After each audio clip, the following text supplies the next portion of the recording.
So stand by.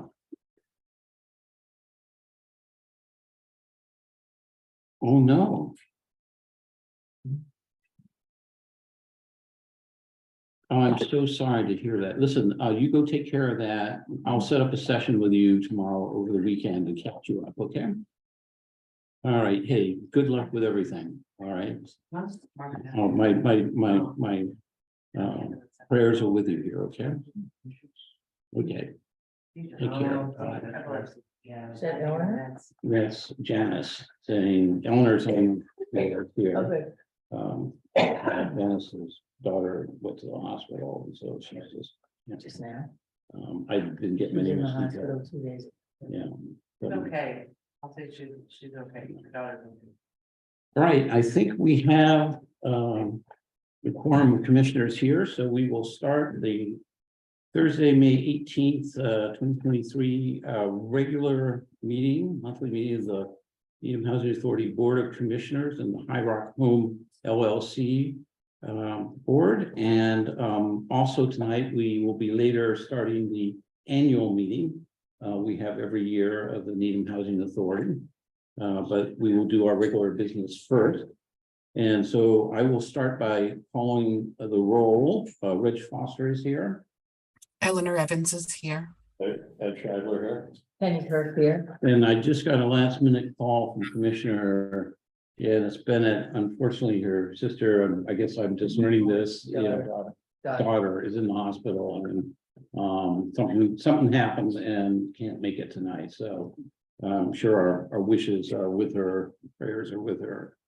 I'm so sorry to hear that. So at any rate, I just wanted to declare that we have a quorum, 4 out of the 5 commissioners here tonight. One is attending by Zoom, and we are having a hybrid meeting in compliance with Chapter 107 of the Acts of 2022 that allows us to do this, that has been extended to 2025 by Governor Healy. We will have to take a roll call vote on everything we do tonight, which adds a little bit of time, but otherwise we're all here, and that's great.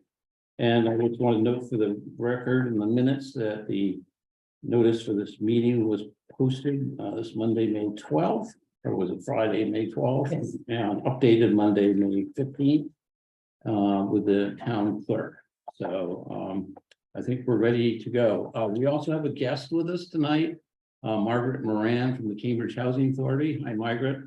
And so with the consent of the board, I'd like to take her agenda item out of order after we do our resident input, which is always our top priority. We have 3 residents present and a few, do we have, we have a couple on, I can barely see here from here. I'll have to bring my binoculars here. Okay. So let me start with our president of our local tenants association, Ms. I'll pass it over to Sue. And who's passing it over to Sue for update. How are things going? Well, things are not going well. Hmm. We are really down, I would say almost down in the rubble as far as the resident organization. We have tried to get some help from Mass Union to have a professional come in and speak with us. However, that's not happening. So there's a Zoom meeting with Mass Union for residents. I want to say it's the 25th or something, and I'm gonna let them have it between the eyes. You know, they fired probably the best outreach worker and Mass Union, you did. Mass Yeah. Union, and they don't have anyone right now. Hmm. And from what I understand, one of the ideas was to try to get some other resident leaders to come and do training, and I think, and to me, that doesn't cut it. We did not send anybody to the Mass Union Convention for a number of reasons. Janice Bennett was able to get a scholarship from Mass Union, but she did not go. And one of the reasons she didn't go was that the workshops that they had were repetitive. She'd already been to them. and the fact that she was gonna stay overnight and go to the gala for Jack Cooper. She was gonna end up having to share her room with somebody she didn't know. And I heard that she was not the only one, and people were not happy with it. Plus the cost, it was a huge cost. And so I do have a message for NHA. One of my friends from Mass Union, I won't mention any names, but she and I both agree that you do an outstanding job at what you do. And she does know you from Worcester. So I'll let you know who it is. Yeah. Thank you. You're welcome. I think you deserve a pat on the back. Well, the first applause of the evening, and we'll try to keep that up. And we have a rad group organized. Okay, We met with Cheryl a couple weeks ago and discussed it, and right now it's gonna be me, Cindy Sabah, Carol Briggs, and Janice Bennett. And we're scheduled to meet up with Cheryl again on May 31st. So Right. we're gonna go for it, all right. you know, we're gonna push.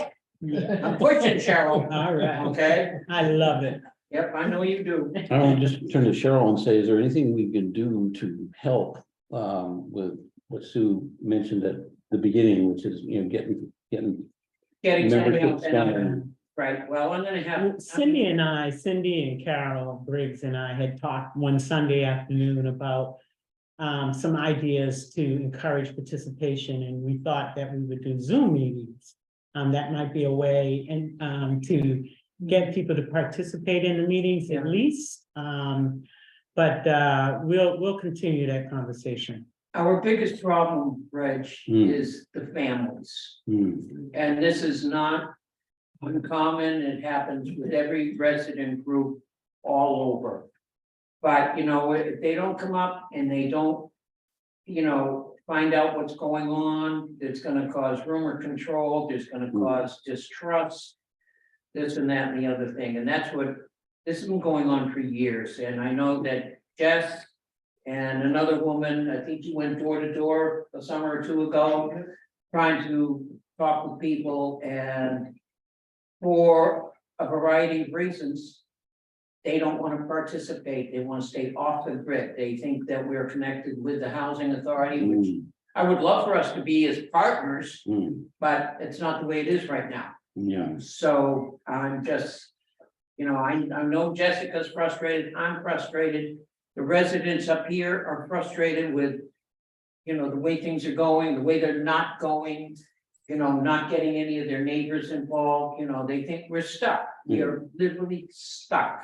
So it makes me angry. I think also, when you read the newspapers, you see this as a general phenomena that seems to Yeah, be I know that. happening all over the country with all kinds of volunteer organizations, and people seem to not be getting involved as much, or maybe it's the social media thing, they get trapped in their social media and they, you know, they don't, 10 years ago, you didn't have any of that, or 15 years, and so you were sitting there bored and you went out and did something Yeah. useful, Yeah. you know, and now you can be completely addicted to it, so, I don't know. That's all I have to say. All right, anything, Jessica? Excellent. Do you have any comment? Do we have anybody online? No? No. All right. So I just jumped out of order to agenda item. Where are we? Agenda item E, status updates and approval of preservation redevelopment initiative. We've got a lot to report tonight. But Margaret's here in particular because of agenda item E5, the developer partner recommendations memo. That's within your board packet that went out from Cheryl Saturday. And Margaret. Sorry, I'm talking to Cheryl, sorry. Yeah, Margaret, are you can we hear you? Let's try to do a sound I test. believe you can. Great. I maybe invite you to say, has everybody had a chance to read that pretty thoroughly, Eleanor? Yeah, so maybe just a few minutes of refresher for the for the meeting. Just to set the stage of this memo, with something it's an issue, a topic, it's not an issue, it's a topic we've discussed for nearly 2 years now at just about every training session that the board has been in and the staff has been in. So perhaps just for this meeting and the people who are not as familiar, you can just sort of tee it up here, and then we can go to maybe Q&A from the board. Sure, let me go ahead and get started. So we have been talking, and I think this memo just kind of formalizes the conversation we've been having in terms of the Needham Housing Authority needing to have a development partner to move forward with its reposition and redevelopment activity. A key element of the Housing Authority's financing plan is going to be the utilization or use of low-income housing tax credits. As well as taking on private debt with some of the extra income that will come out of the federal repositioning. And as part of both of those programs, the financial institutions that the Housing Authority would need to partner with would require a certain level of financial and organizational strength, kind of what the underwriting a bank does when somebody goes forward for a mortgage or a car loan or even a credit card application, but on a much grander scale. 757-221. Hang on just a second, Margaret. We had a little interruption here. 757-221. Yeah, 221. Right on the opening page of the website, right below where you join. I also have Kapana that just called me. I Mhm. gave her that password and she said it's not working for her either. Yeah, Ross said there were a lot of people Yeah, trying to get unfortunately, in. Zoom won't let me do that. Hold on. You can email an invitation to them.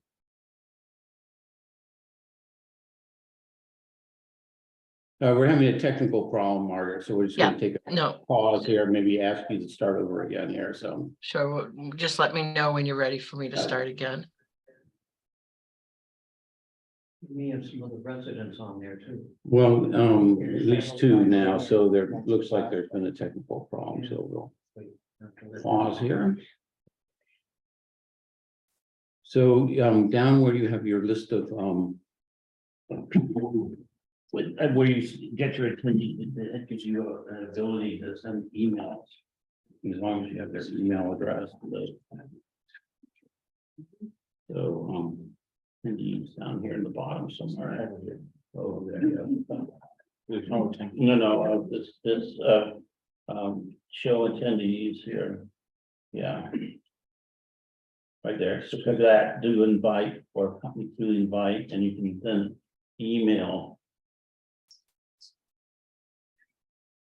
Your, whatever your email you leave on this laptop. And then you can say Ross, if you have his email address in there. Chance. She's ranking, No, right? but I can see that, like, I can see. Don't I mean, I don't have my email. For instance, I just went to the eye doctor, I'm getting older myself.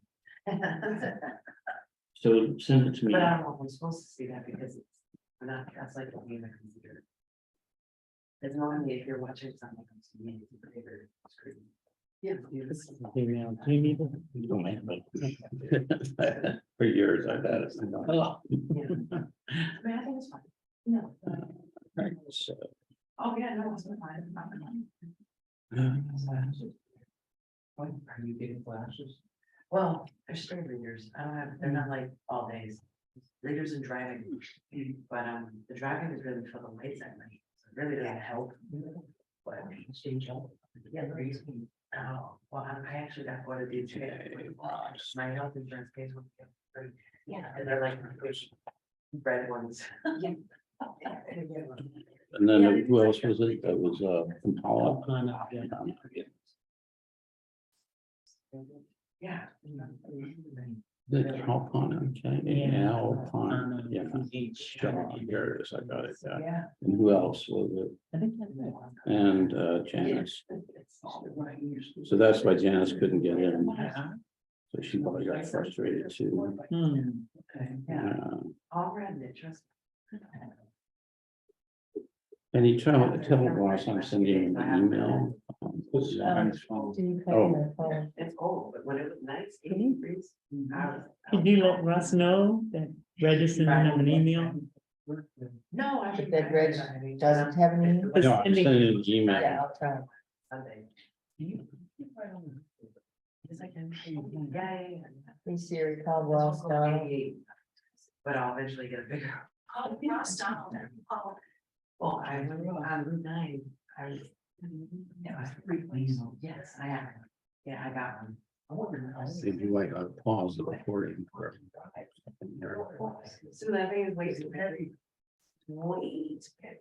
But is that what class license is that? It's an M class. And yeah, so it gets added on to your regular. Yes. Ross and Capana are on now. Okay, great. Oh, okay. All right, let's Okay. go back to Margaret, I guess. And Rich, did you stop the recording or no? Yeah, we'll start. No, we did not. So Okay, you're, perfect. we're rocking and rolling. We're- Margaret, why don't you start again, but let me just say for our people who got on after we fixed the technical glitch, that we have Margaret Moran from the Cambridge Housing Authority with us tonight. So as a courtesy, we've moved the agenda item E, the preservation and redevelopment initiative, static updates up front, so we can do that, and then Margaret can get to dinner here. So we are on E5, developer partner recommendations memorandum, and Margaret, if you just could start over again and set the stage for a few minutes, 5 minutes or less on this, and then we'll go to questions. Sure. So this memo, details or provides kind of the written documentation of a conversation that we've been having with the board and staff, extending really over the past year and a half regarding the housing authority's need to have a developer partner. And the trigger for that development partner, it relates to the type of financing that the housing authority is going to need to continue on its efforts to reposition and redevelop its properties, including being able to complete significant modernization activities, both at its federal sites and its state sites. And key to that is the type of funding, and two in particular that trigger a level of oversight and review from partners. The first is the low-income housing tax credit program, where investors will provide capital to a housing authority or to affordable housing developer to help fund approvals for the benefit of receiving a tax credit break from the federal government. The second relates to the fact that the housing authority, with its increase in income coming from its repositioning activity, would be able to take on a mortgage that it could use to redevelop or complete the modernization work. And both of those funding tools require a type of financial organizational strength that both the financial and lender or the equity partner needs to underwrite, very similar to underwriting, a home mortgage or a purchase of a car or a use of a credit card, that the bank is going to, and the investor is going to need to determine that the Needham Housing Authority is, I call it bankable, that it has the resources and organizational strength and experience to allow the banks to feel confident and comfortable about the housing authority's ability to perform in a whole new area. And this is not a shortcoming or a statement against the Needham Housing Authority in any way, shape, or form. Your small housing authority and even larger housing authorities that are 3 times the size of Needham Housing Authority would be experiencing the same kind of issues as it relates to the underwriting and review that you would need to go through to access those special capital dollars, which are really, I think, critical to any effort in terms of being able to reinvest in kind of reset your properties for an extended life period. As the memo outlines, some of the key areas that the financial partner, the lender or the equity partner is looking at is kind of financial strength of the housing authority. Does the housing authority have sufficient unrestricted funds to cover the risk and requirements of the various different programs, and to satisfy, the project completion and performance guarantees that a lender or an investor would need to invest in the Needham Housing Authority's properties. And typically, it's been our experience that the liquidity requirements tend to be approximately 10% of the loan amount, and the net worth requirements about 300%. And we just illustrated how difficult that would be for Needham Housing Authority. And again, not unique to Needham in any shape or form, because many housing authorities have the same exact profile. But we would be looking to have liquidity somewhere between $3.5 to $5 million, and net worth somewhere between $10.5 and $15 million. And Needham Housing Authority's current balance of cash and short-term investments is $1.5 million. Some of those resources, and perhaps all of them, have connections to either the state public housing program or the federal public housing program, and don't meet the bank's underwriting requirements of being unrestricted, because you would have to go and get the approval of either the federal or state government. They couldn't come and just grab those funds to meet any obligation or pledge of the housing authority. And then the housing authority's net worth is between $6 and $7 million. So well below kind of what the investor would be, or the lender would be looking for. And a developer would come in and provide their balance sheet, basically the financial resources to meet the underwriting to kind of support the Needham Housing Authority, and that's a critical role of the developer. The other area where the developer comes looking for experiences in the compliance and operational areas. How does the housing authority run, and in particular, how is the housing authority's experience with funding or supervising and overseeing a low-income housing tax credit program? For it's very different than kind of the traditional programs that a housing authority would run, be it a Section 8 mobile voucher program or conventional state or federal public housing. The tax credit program is a program created by the Internal Revenue Service and has unique rules and regulations from the IRS that the housing authority would need to meet. And the lenders and investors look for a housing authority to have strength in that area and a proven track record that shows that they can handle the entire life cycle of the project, from pre-development through construction, through lease up and continuing compliance. And that's again an element where many housing authorities do not have their strength. So there's, if the housing authority wants to access and actually needs to access those funds to move forward with its goals and objectives, the key part of that is going to then look to select a development partner. And as the memo lays out, there are 4 different types of developers available to partner with the Needham Housing Authority.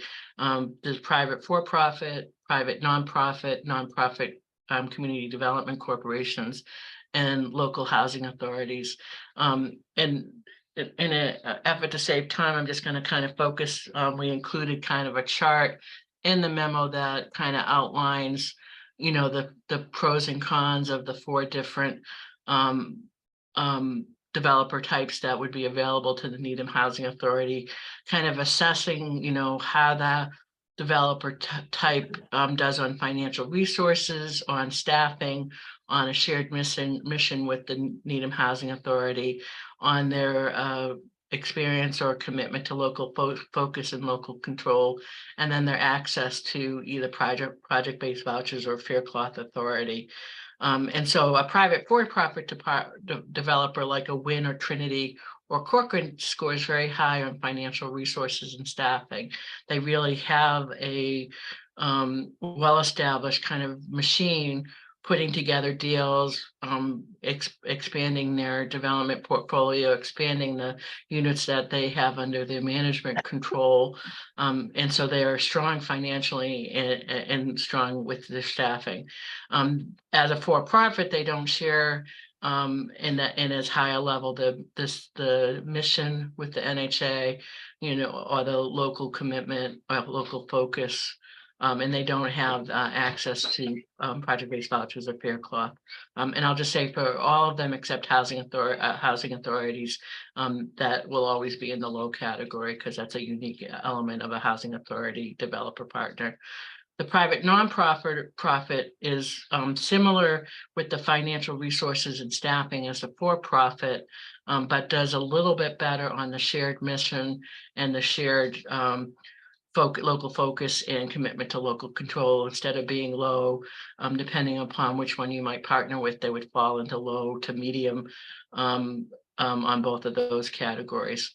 Nonprofit community developers, kind of names that would be familiar perhaps in Needham would be Metro West, Common Ground, in Cambridge. There are groups that do not only Cambridge, but adjacent towns, homeowners rehab, just to start. Their financial resources and staffings would be low. Oftentimes, their balance sheet may not look that much different from a housing authority, and they may have only one or two people who are doing development work. Their mission, though, is much more aligned. They fall in that mid category. They tend to have a lot of focus and commitment to local control, so that got a high category. And then the last category is local housing authorities. And the housing authorities in the Massachusetts area that have been doing self-development work, and that seems to be an ever-growing list. But right now it's been primarily the Cambridge Housing Authority, the Brookline Housing Authority, Chelmsford Housing Authority.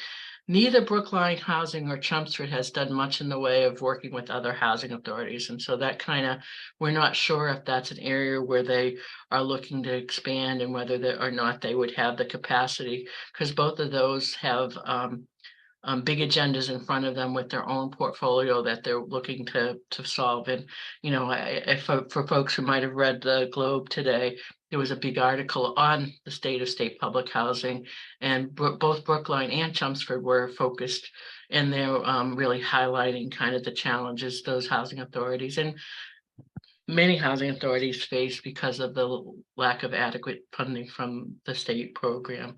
And then Cambridge. So Cambridge rates mid and high on financial resources and staffing, similar to the other two housing authorities, high on shared mission with the NHA.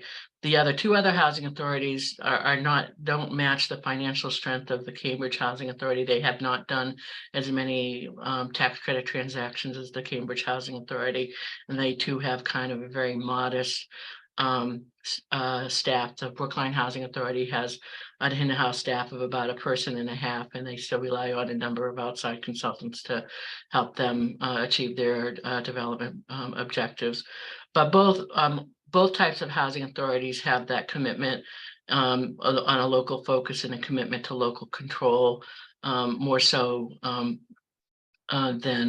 some of the other development partners. And then unique right now to Cambridge is our ability to access fair cloth authority, because we're one of a number of housing authorities in Massachusetts that has access fair cloth authority. I think we may be second to the list, or second or third on the list of housing authorities in Massachusetts based on the amount of units we have. I think Boston has somewhere around 2,600 fair cloth units. Cambridge has about 1,500 fair cloth units.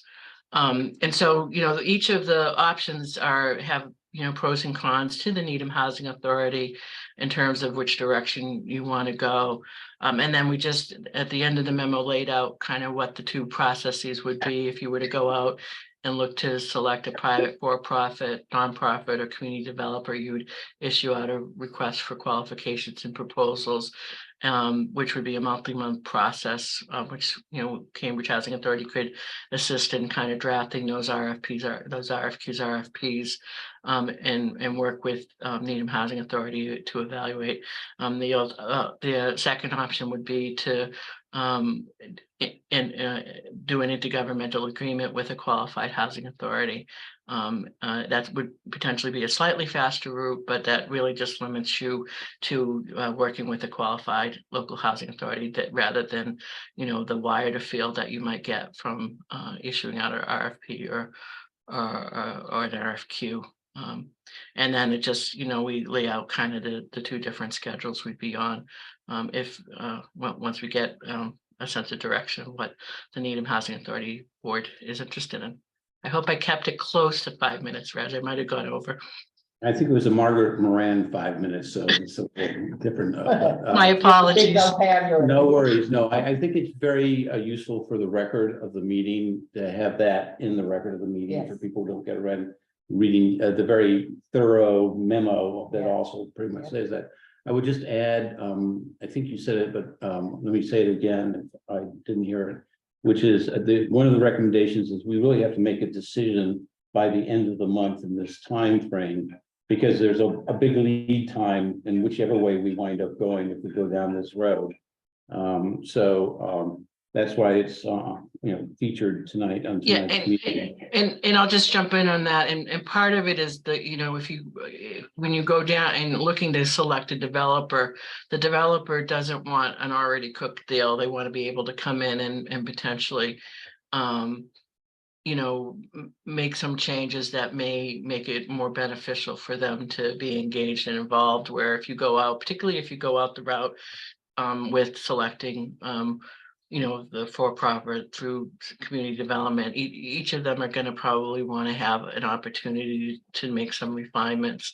That being, it's not that you can't go out and say, I exactly want you to implement that. It's just that to make yourself as attractive to potential partners, you want to have some give and take and some room for negotiation. And as we're moving through, and gaining a lot of excellent traction, both on Linden and Chambers, but also as we move forward with hiring an architect for Captain Cook and Seabeds, it's just clear that the time to bring somebody on is upon us, and we really need to get started so that we don't lose any valuable time because we don't have a developer selected. So the process is, if we reach decision now or, by the end of the month, it'll take us until, into the fall really to pick somebody. And that somebody would then start being on board, for the sort of the last year of the pre-development period, which is what is so valuable for them, where things are not completely set in concrete in terms of how the project's going to be done. Let me just open up the floor to the board members first, and then I'm going to come to you, Cheryl, as executive director, and to Steve as our now PRI consultant hat on that he's wearing there. And I'll come to you, Eleanor, in a minute. Let me just start on the table here. Go ahead, Penny. Okay, I'm, as I mentioned before to you, Margaret, I did see the development that Trinity did over at East Boston, and it was very, very impressive, but I was looking at green and, construction and design and that kind of thing. But in terms of the way it's described financially, it doesn't strike me as a match for us. But, and also I do know someone who's a lawyer with Just to Start. And I know it's a very, very sincere organization, but they're very low funded as far as I know. And that's all I can contribute. Any questions for Margaret? Was the paper clear in terms of what lies ahead? Very clear, Okay. except it's hard to read the captions on the chart, but Oh, yeah, that's you right. described it tonight, so Yeah. I've got it written in. Yeah. Ed, how about yourself? I'm a little confused if we don't have the financial flexibility or liquidity, and we don't have the net worth, how do we qualify for anything? So that's where you look, that's really one of the key elements of a development partner, is that you're really kind of purchasing their balance sheet. And so that developer then steps into the shoes of Needham Housing Authority and provides all the financial guarantees that the project requires. And as we outlined, there, the guarantees, go from, project completion. So you provide the developer has to provide a construction guarantee, completion guarantee. So the lender and equity investor is saying, all right, if it's a $20 million construction project and that project goes south or west, whatever direction, not in the good direction, then the housing authority, but in this instance, the developer would be on the hook for solving it or paying back the lender and investor for whatever money they put in if it can't be salvaged in some way. And that's just one type of guarantee. There's also an operation deficit guarantee where the developer guarantees the first 3 years of operations, basically providing the lender and investor with a guarantee that the property is going to operate at and collect the rents at the the projections show, but also operate at the operating expenses that it shows. And if it doesn't, again, the developer has to step forward and cover whatever the deficits might be. Same thing if there's some kind of recapture of the tax credits because somebody didn't complete paperwork correctly. The developer doesn't take any risk. All of that risk passes to, the tax credit investor and bank don't take on any of those risks. All of those risks pass on to the developer. And so since Needham Housing Authority doesn't have those financial resources, you have to have, you need somebody to step in the shoes for Needham Housing Authority. So you're really buying, whether it's a Trinity or if we go down the nonprofit developer routes, the POA, the Preservation of Affordable Housing, those types of groups, they would have the balance sheet that would and have been successfully underwritten by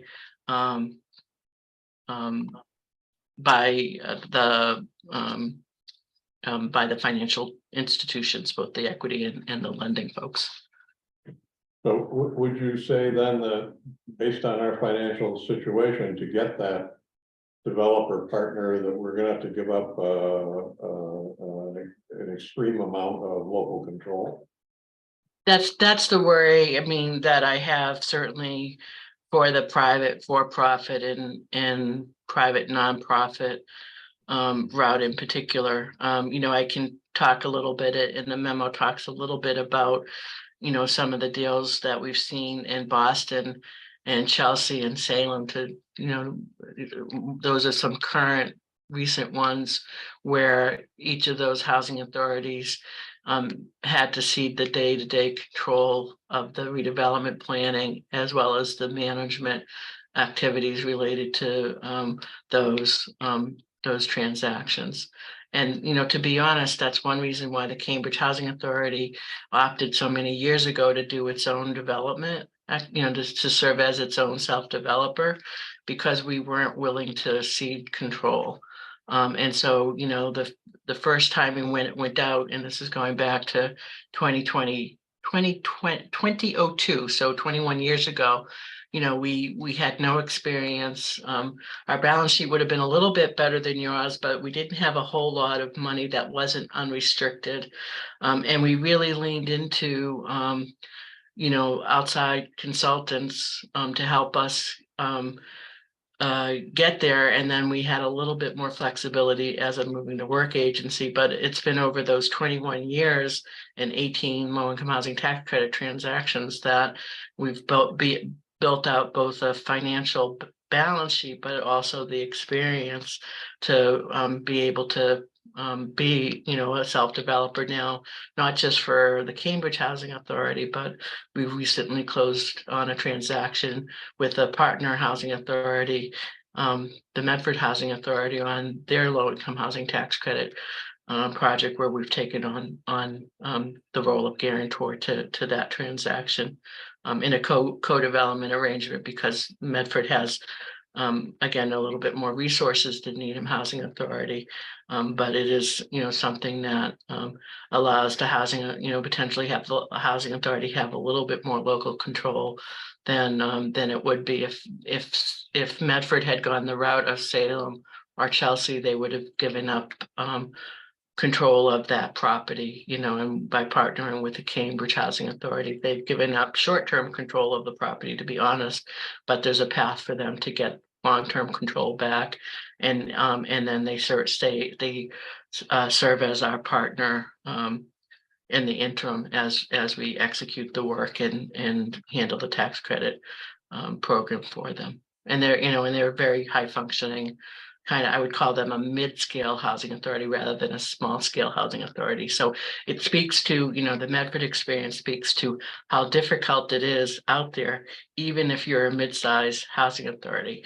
I had expected when we went into that transaction that by having us on as a development consultant, we would be able to get them through all of the steps, because we were going to stay with them all throughout, basically shoulder to shoulder.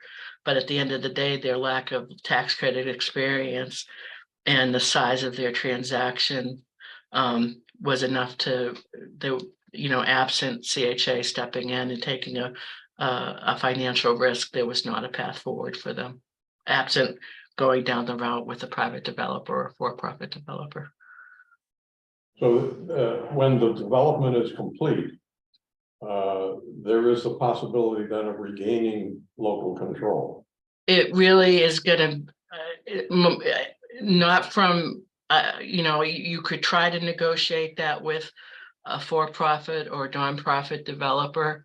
But oftentimes, they come in and they're looking to play and control the property on a longer period. And that's what you have to get for their guarantee.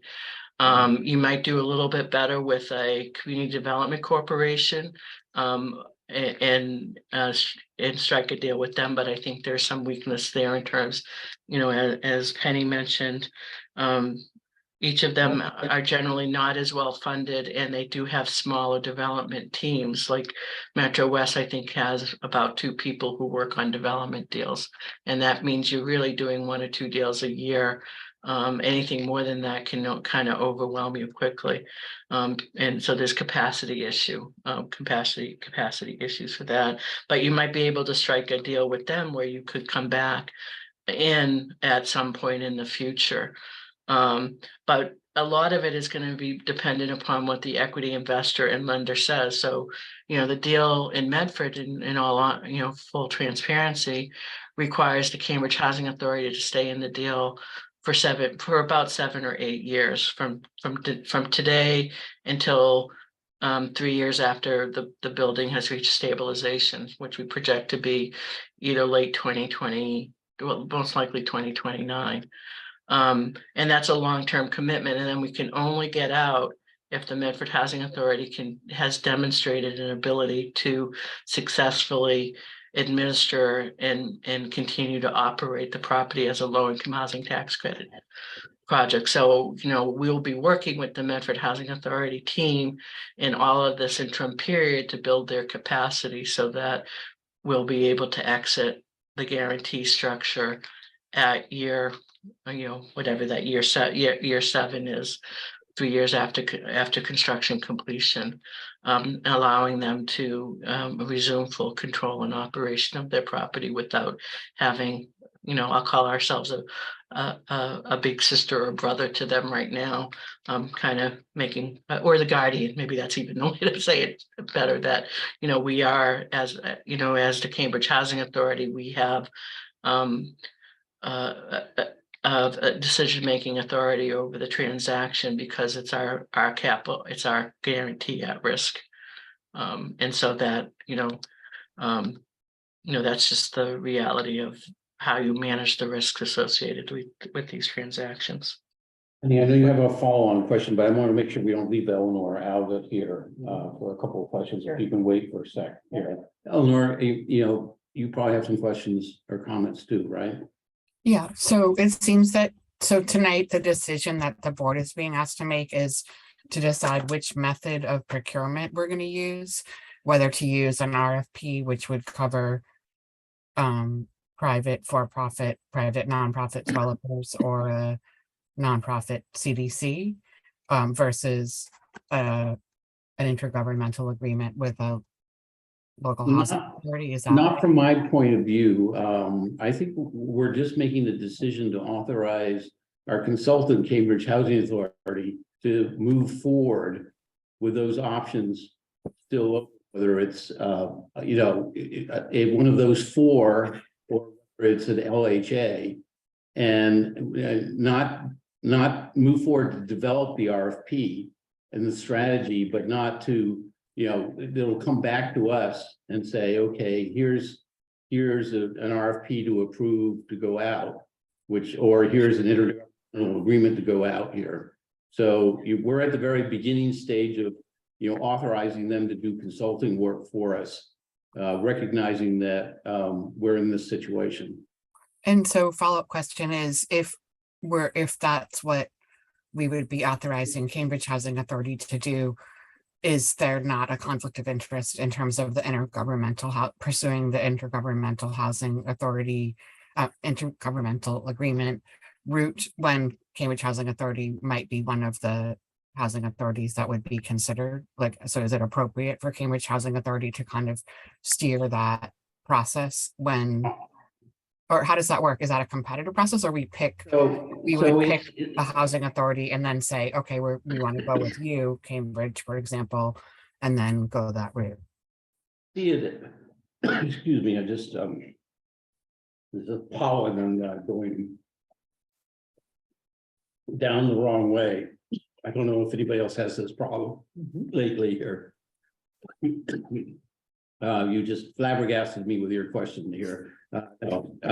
So I think that the way to possibly to handle this is that I think we would have to put out a sort of RFP like approach to solicit an LHA, you know, to submit bids, just sort of what we did to hire Cambridge in the first place. Personally, I'm interested in both options at this stage, because we don't know. We don't have, you know, we don't know who would be interested in us. I know, for example, B'nai B'rith and Metro West have been tracking what we've been doing for several years, you know, and there's been 1 or 2 meetings with them every year just to catch them up on what's going on. So they're, you know, while they're small organizations, they're not, you know, not necessarily interested. Double negative there. I think the question, you know, to sharpen the question I hear from you is, you know, if Cambridge Housing Authority is our consultant, develops the scope of services for the intergovernmental services agreement, would that in some way bias things, you know, either legally or ethically, if it isn't illegal, in a way that would sort of cast doubt about them bidding on this, because we might be interested in their, you know, being our development partner, maybe. And Margaret, do you want to comment on that? Yeah, I mean, I probably would take a different tack than you, Reg, which is if the housing authority is interested in pursuing those opportunities, then I think the best value would be for the housing authority to use Cambridge Housing Authority as your development consultant to help draft the RFP for the for-profit, nonprofit community groups to respond to, and then help your team evaluate those proposals against your goals and objectives, and not even introduce the intergovernmental option if you want to you know, even consider entertaining those options, which I would fully support. Those are options that are available, and there might be a good fit there for you that, you know, would meet the needs of the Needham Housing Authority. But I think you would, what you would lose by us stepping away and assisting you. I mean, we know what you need, and we know, what a developer's gonna ask for you, and we could really work hard to negotiate, the best contract that you could get as part of that team. That being said, if you really wanted to pursue both, I probably would fall into the Eleanor camp. And we should step aside and not have a role in either drafting the RFP or participating in the selection process. And then I would just add, if you were to go the intergovernmental route, either now or at some point in a later time, we would be advising Needham Housing Authority to procure their own outside attorney who could represent and negotiate the terms and conditions of any development agreement. And you would need one, whether it was with the intergovernmental agreement or ultimately, we would want an attorney reviewing any agreement you would do with a nonprofit or community development organization, that you would need to have an attorney really representing and reporting to you and representing your interest. I mean, that was an important consideration and suggestion in what we implemented with Margaret, our other housing authority partner as well. Margaret, that is already on the agenda tonight Yeah. to authorize that. So that's everybody, I think, got that. Okay, Eleanor, back to you. In a couple Yeah, words. so I'm still a little unclear on if we decided that we were interested in the intergovernmental agreement route, what is the procurement process for that? Because it says here, if we're interested in doing that, then subject to DHCD approval of the procurement method. Does that mean subject to DHCD approval of using a intergovernmental agreement, and we just pick whoever we want to work with for that, or there is like a competitive process? How does that work? No, you would, my understanding is that you would just go into DHCD indicating that you wish to move forward with another housing authority. And you would need to get that consent as part of getting the properties to track for procurement relief, because there was special language that was passed back in November of last year that allows housing authorities to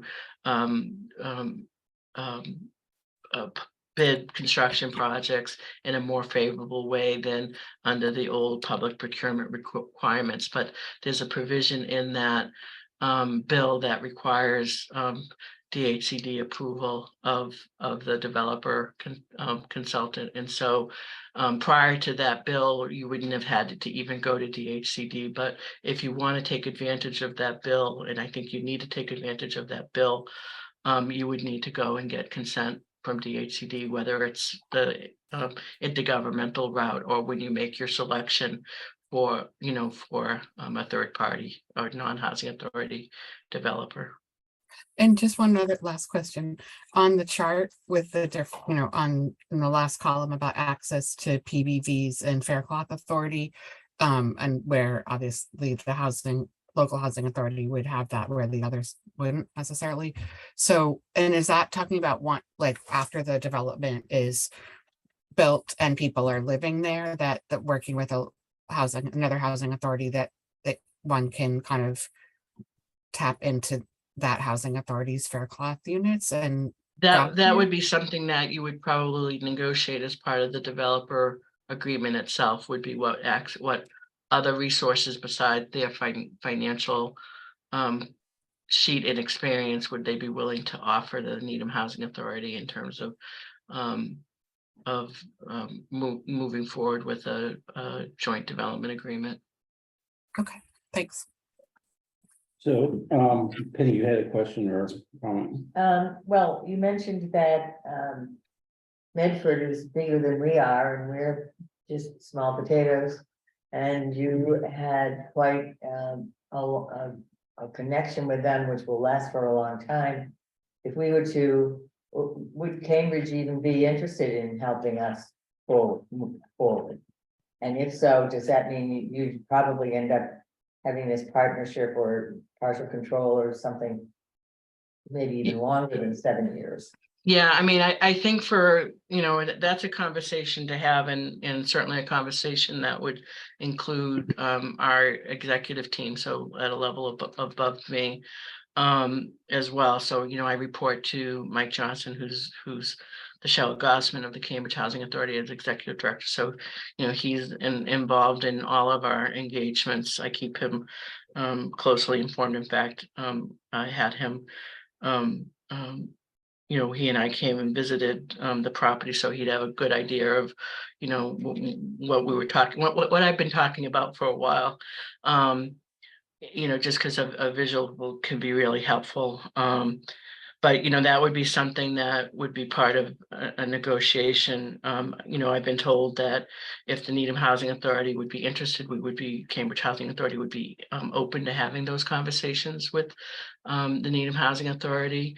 I get the sense in my conversations with my um, with our executive team that as a smaller housing authority, the Cambridge Housing Authority has to manage its risk on these transactions. And so it may look for indeed a longer term of involvement than what it struck for the Medford Housing Authority. Because of Medford has probably 3 times the staff that Needham has. It has 1,000 project-based vouchers and about 900 public housing units. So it is a different size and scale, and they have the staffing capacity, I think, to grow into the tax credit program. I think you're a much smaller staff and much smaller programs that I think we would have concerns about long-term capacity to be able to successfully maneuver through that space. And that might be a factor in, and would be, I should say, a factor in what kind of offer we might make you. But just follow up, your goal apparently is to eventually move out of it and have, if we develop in the way we want to, that we would be able to be on our own eventually. I'm not sure that that's a reasonable goal, Penny, I'm afraid. Again, I think your scale and size is really small. So we're looking more as a partnership with Cambridge Housing forever. I think that certainly for the period of time that a property would be subject to the low-income housing tax credit program or subject to our guarantees being key to the transaction, that it would be a long-term relationship. Yeah. Well, you're talking 15 years, right? When you say that. That's when the tax credit investor is in it, and then the extended, Massachusetts has an extended tax credit regulatory agreement that extends that to 30 years. The investor's not in after 15 years, but the requirement to operate the property as low-income housing tax credits continue. I just have Okay, another thank you. question. Go ahead, Eleanor. So is giving up local control or having, somebody else manage it always a bad thing? A bad thing? Yeah.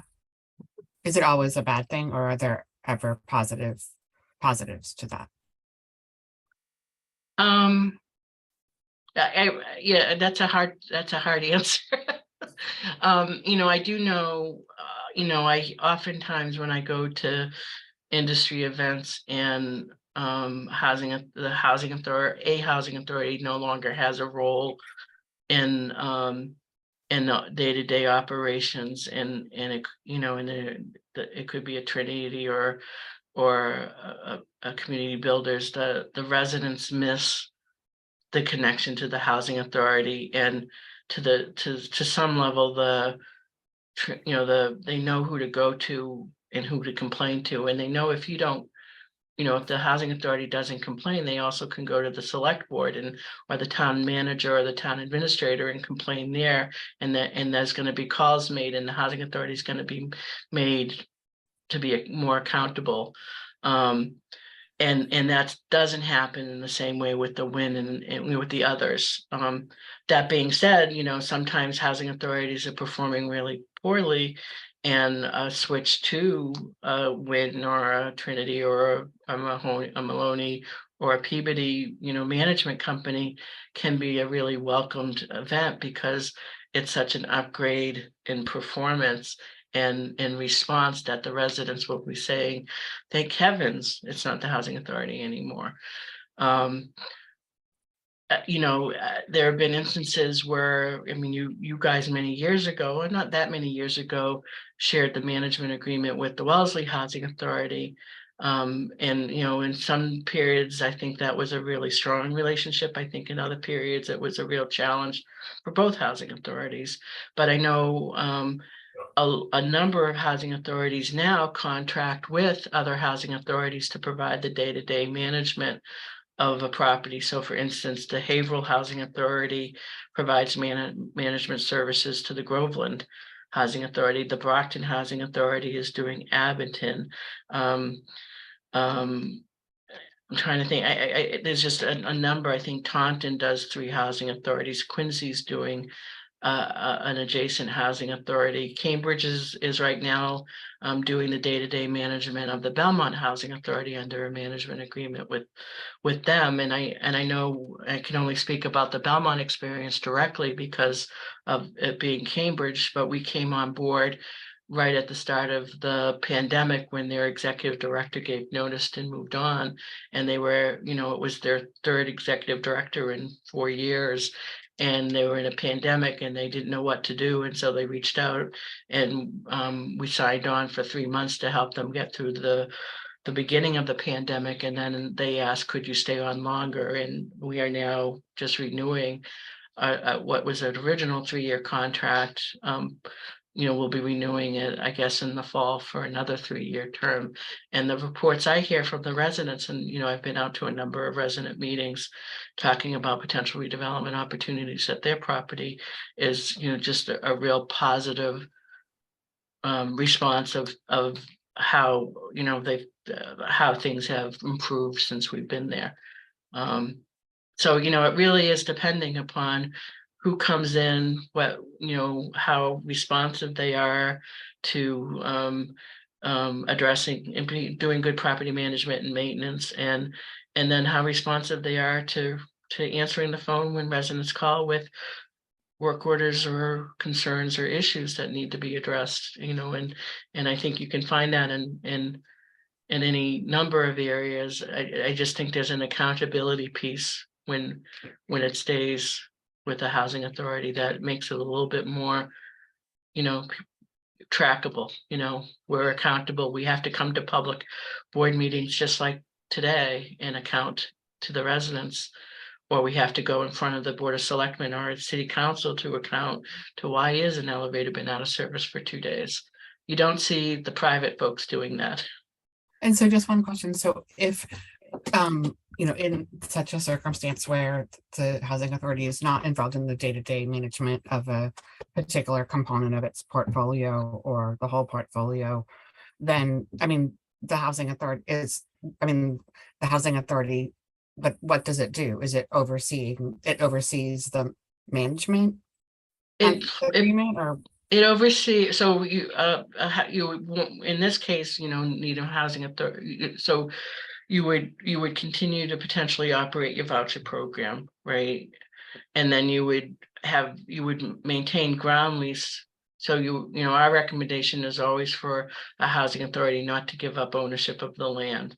So you would have a ground lease, and so you would have rights and responsibilities to ensure that the developer partner is performing and meeting the terms of their performance requirements. And so I call it a light asset management role. You'd likely also receive some ground lease payments, hopefully from that ground lease that could help with perhaps providing an enhanced, you could use some of those payments not only to meet your administrative costs, but also perhaps, some housing authorities use ground lease payments or some portion of ground lease payments for enhanced resident services as well. And so that you function in a very different way. Now, again, you have a small voucher program, so 123 units doesn't generate a lot of income by itself for administering that program. And if all of your properties eventually are being held by a third-party developer, then you'd be a much slimmer, your roles and responsibilities as a board and as a staff would be much different. And sorry, just one last question. So on. But these are these are the exact questions to be asking, so. I mean, and keep so at for it. this developer, I mean, for this decision that we be making now, the developer partner, this would be for which development? So the recommendation is to go forward both with for the Linden redevelopment effort there, as well as Seabeds and Captain Robert Cook, because part of the RAD transaction there includes, not only repositioning to the RAD program in the Section 18 voucher program, but also to move forward with the construction program that includes tax credits and that. And that's the same at Linden as well. So two partners or one partner that is doing both projects, is the simple answer to that question. Yeah. And it does, and it could, and in that, my recommendation would be, particularly going out with an RFP would be to allow for developers to respond and say, we're interested in doing both, and this is what we'll do for both, or we'd like to do one or the other, and try to maximize the choice to the housing authority in terms of then what might be in its beneficial interest. You might get proposals that said, no, we're only interested in two. So if you select us, we're only, select us because you want us on two, but you might have others that will say, I'm only interested in this one or that one, or I'm interested in either. And that way, then the housing authority can mix and match to what might be, maximizing the housing authority's choices. Margaret, let me come back to Penny and Ed and see if Eleanor already asked the questions you had in mind, or you had some more here. Well, I'm just wondering, if a partner like Cambridge Housing was taking over I'm not sure, the oversight, let's say, where does that leave the administration of the local Needham Housing Authority? Where would the executive director be? Where would the staff of the small staff of Needham Housing, what would their positions be? Would it remain the same and you're overseeing, or are their positions completely changed? I don't know the answer to that, Penny. You don't know the answer to that. No, I mean, I think that would be subject to negotiation, and again, subject to, the analysis of, how would the role of the staff morph? And, or, subject to negotiation that, we want to move forward, but, moving forward means that you absorb our staff as part of that. Or your staff starts reporting to, my director of operations. It has to comport to, our CHA policies and practices and the operations of things. I mean, those would be things that, would be subject to negotiation and subject to, as we understand, again, how the financial transaction looks like, and then how it looked like when you carve out two pieces from the whole, and pretty much are leaving, Hierarch Homes for a while by itself. There may be an interim period where, the executive director is really functioning on, like functioning on managing the balance of Hierarch Homes, the balance of Linden, that's part 2 project there, and the balance of Chambers, because that may not go under the development service agreement right away, because that's not going to be part of the first construction project, and you'd only put the first construction project under the development services contract. So you could buy a transition period, but those are the kinds of things I think we would have to really study collectively, from your side of the table, and then from our side of the table, to figure out how that might all operate. But to be honest, I have not and it would be inappropriate for me to even think about that, because I don't want to prejudge what your direction or your choice will be. And again, if we were to go in that direction, then that would become what I would need to do and what you would need to do, and why both sides would lead on their outside counsel to help maneuver through some of those difficult conversations. Let me, go ahead. Just to follow up that your experience, you must know from your own experience that when you develop a partnership, let's say Medford, you do not want to establish redundancy. You want to have an efficient top to bottom administration. Yeah. So I think what I would speak and say, there's literally been no, discussion of this Right. with them, and it isn't Margaret's decision completely to make. And No. we are also relatively unique. There isn't any other housing authority that has made it this far of our size and caliber to even have this dilemma in the first place, literally zero. And I think that's why this is being teed up. But I want to, before I say anything, I want to make sure we get some airtime with our executive director here, and then our PRI consultant here. What do you think of this discussion? What do you have to say? So, What questions do you have? I have a great deal of questions, and Margaret, I just want to just get a couple of clarifying questions out the way. In that Jeff Driscoll is the ED for Medford, is that correct? Yep. Yeah, okay. And then how many public housing units does Cambridge have, or is all of your units low-income housing tax credit units? So we started out with about 2,500, or it was 2,450 public housing units, and we're down to 52 remaining federal public housing units. So we have units remaining at 2 sites. Not every unit that we've converted to project-based vouchers through the Section 8 program, or through RAD, or through Section 18, or low-income housing tax credits, but approximately 2,000 of them are. So you're down to 52 public housing units? Yeah. Okay. Yeah, I mean, I think what Cambridge Housing Authority does, and what you do, Margaret, and your team, is quite amazing. Your properties look amazing. They look wonderful. And you're definitely the poster child for this type of, I want to say event, but I know it's a project.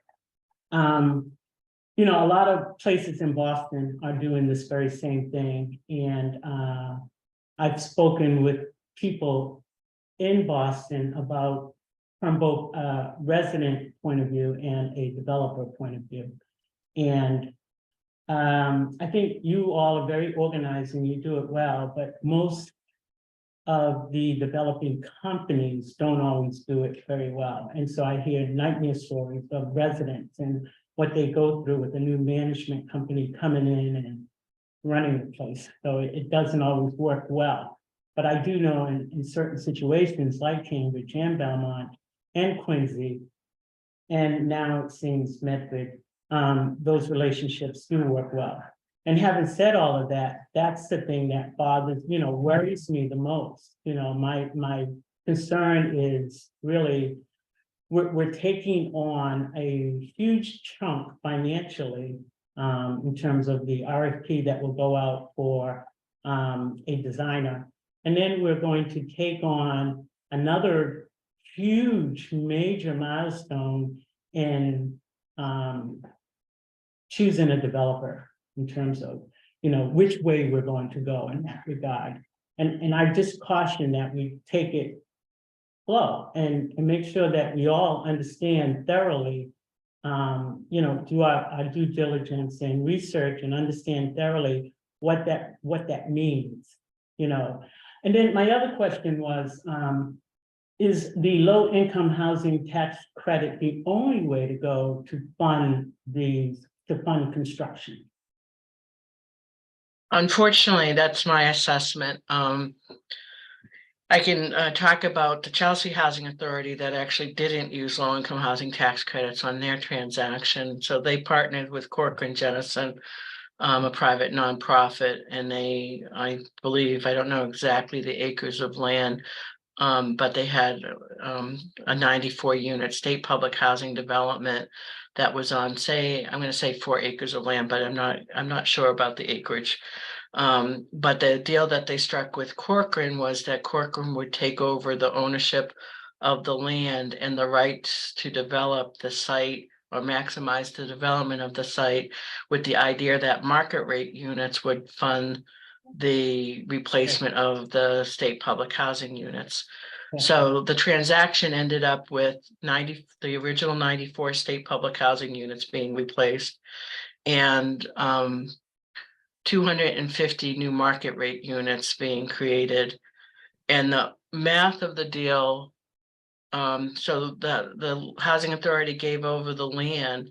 DHCD had to provide $360,000 per affordable housing unit to help subsidize the construction of the units, meaning that the Corcoran Jennison only provided the difference of about $105,000 per unit to cover the cost. So for about $9.7 million, Corcoran got a piece of land in Chelsea that they were able to build 250 additional market rate units on the deal, and it did not expand the affordability. Fortunately, they maintained the affordability of the original 94 units. And I'm really glad for that. But I see the land that housing authorities have as an opportunity to expand deeply affordable housing. And when I see another housing authority or DHCD was the driver of that project, and I see them doing that and not getting more affordability out of the unit. As a person who's been doing this for a very long time and cares deeply about the outcomes of these projects and in these development initiatives as it relates to the families that we're serving, it's really disheartening. And I'll say, Cambridge says no to other housing authorities that don't share the mission around deeply affordable. I mean, I've looked at a couple of transactions that other housing authorities are interested in talking to us to do, and their solution is to basically get rid of their deeply affordable units and use low-income housing tax credits as their affordable units. And that's not a transaction that the Cambridge Housing Authority is going to want to do. We will use a variety of different tools. So some units might be just tax credits, but we're going to be looking to maximize on any project that we're involved in the deeply affordable. And we're going to try to maximize the value of any of the properties that we're working with, whether it's in our own hometown, Cambridge, or with one of our partner agencies, to really expand the amount of the deep affordability, because we know this is where the housing authority story is strong. We know who's on your waiting list. It's the same people that's on the Cambridge Housing Authority waiting list. And the low-income housing tax credit programs do not serve those individuals. So we've got to do something more. And that's what my board and my executive team directs me to do as I look at assessing different opportunities for the housing authority to partner with. And so the other thing is that the bringing on a developer would fund the construction of the modernization of the units, but we would still receive the subsidy through the Section 8 program from HUD. Right. That's correct. Yeah. Oh, and then the other piece I wanted to point out, Cheryl, and you had mentioned that, is also, I think, a difference. And again, I think something that we do very well in Cambridge, and is something that we really value as a team, is, our redevelopment modernization efforts are very much, the residents play a real key and active role And, you know, when we meet, we newsletter, we really look to engage the residents in the process in a way that, you know, again, I think is unique to our housing authority mission. That, you know, perhaps, you know, some of the for-profits don't that look to do, but don't necessarily do it to the depth or to the level of commitment that certainly my team and my agency has done in the past. Yes. And, you know, there's no other way, I think, to get the work done. There's extensive work that needs to be done. But I'd like us to really be very mindful, thoughtful, careful, slow, as we negotiate this process of, considering a developer. You know, and at the forefront, of course, is the residents and the impact ultimately on them. Yeah. Thank you, Margaret. Steve. All right, I've been making some copious notes here. Okay. One is I want to agree with Margaret on the mission of the Cambridge Housing Authority, having spent 16 years there and learning the craft there after leaving. But as being commissioner on this board and going to Cambridge to work, that was in 1988 and through the 90s. And so I have no doubt about the mission of Cambridge Housing Authority, and it's really, I guess, would be with the need of. You're speaking of their culture, is the, I think culture as well, the yes. buzzword. Yeah, Is culture, the mission. compatible, is that what you're saying? Very compatible. I would also agree with Cheryl when she says the horror stories that she's heard about some of these private for-profit, particularly developers, partners that have gone in. I've heard those horror stories. And yes, I would say the first year or two, you hear, oh, the buildings are great, and then the horror stories start. And you know, it's a whole lot different when a private firm goes before a judge to get an eviction, and the housing authority goes before a judge. If a housing authority doesn't, we've gone through 3, 4, 5, 6 steps, try to make it the tenancy work, and the private companies don't have that kind of patience. That's just an extreme, but it's a point that I've heard those stories from probably from some of the same people, but also from around, not only here but around the country as well as I traveled. The tax credit compliance is a complicated and fraught with dangers, because if you don't keep things in compliance, the credit buyer loses the tax credit, and then there's shell pay, and they can come back and take over the project anyway. One thing, we wouldn't be going all tax credit. We're talking about you know, it's fair cloth and Section 8 back, so it wouldn't be all tax credit, and that would be something to negotiate. I don't know if we are going to be eligible for state subsidy for land and chambers. That's another thing that I think would be on the table, because they have 152 units there now, and why should they be able to walk away? So I don't know, that's not something I don't think we've settled that. I would. The deeply affordable housing is something that the governor has said just today that she intends to expand greatly. And this would be an opportunity for the state to show what they mean by that too, by helping us in some way out of this. But that's going to be, I don't know if it was in today's paper, Margaret, or if it was in tomorrow's, but I've already got the blurb on it. Yeah, no, I wasn't able to go because I had doctors and dentist appointments, but someone from my staff and Mike Johnson was at the governor's press conference today in Lowell, announcing commitments to affordable housing, including a commitment to one of our Cambridge Housing Authority projects. Yeah. Which I'm thrilled to report on. And just on a personal note, I've known Mike Johnson for close to 35 years. He came on board and came shortly after I got there. He's a man of integrity and certainly professional. So I think negotiating with him over how any deal would look would be not onerous. It would be a workable negotiations. As I said, there's no hidden agenda. To my knowledge, of Cambridge Housing and the board members there as well. I know at least 4 of the board members now, I think. And one of them used to be a resident of mine when I was a manager. So Right. I would recommend personally, I would recommend you dismiss the private sector part. I just, Yeah. there's too many horror stories. I don't think it Yeah. fits the Needham I model. think we all agree on that. I don't, Yeah, but no, okay. but Yeah. I have a, different way of looking at it that. I think might fit here, so. Anyway, but I want to make sure you got through all your Just one comments. last thing, I just want, I'm glad to hear that Cambridge is still interested or is interested in joining with the housing authority, whether it be Needham or not, and providing the financial backbone that's necessary to fund these projects. It's been over 20 years in the making since Cambridge first moved to work. It's one of the first participants in that, which allowed for the growth in income. And like I said, is the missions align, the culture aligns and Well, they've just been approved this year, last year for it to become a regional moving to work agency here, so that's. We haven't been approved. We're testing. There is an HUD NOFA coming out that is something that the Cambridge Housing Authority would be exploring with some of the area housing authorities. Whether or not we get enough interest in.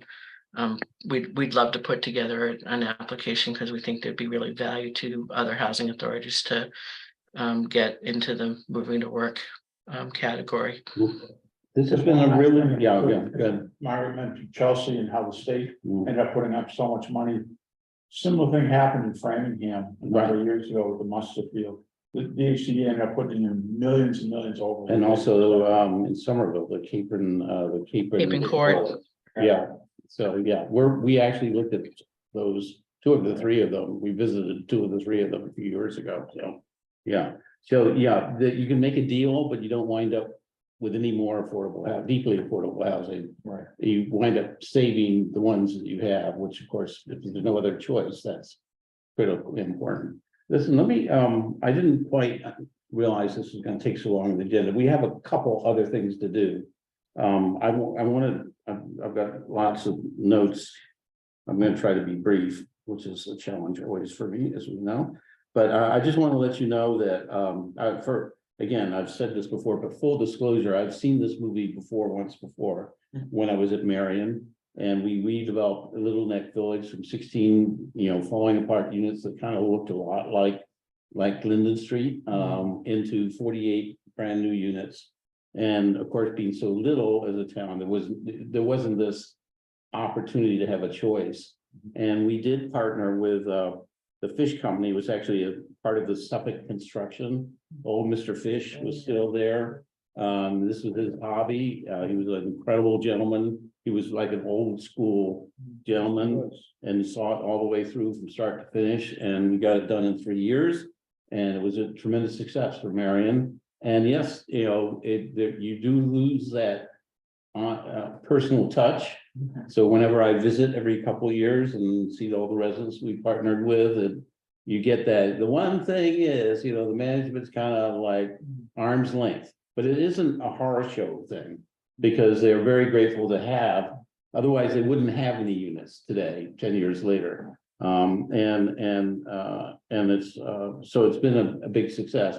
Again, recognizing that it was DPW you called to come and plunge the toilet when something didn't work. Okay, there was no staff whatsoever. Okay. But I want to say, as I said before, Metro West and B'nai B'rith are not necessarily out of the question. But I don't quite go as far as everybody else did and saying we can't have success with one of the big for-profit or not-for-profit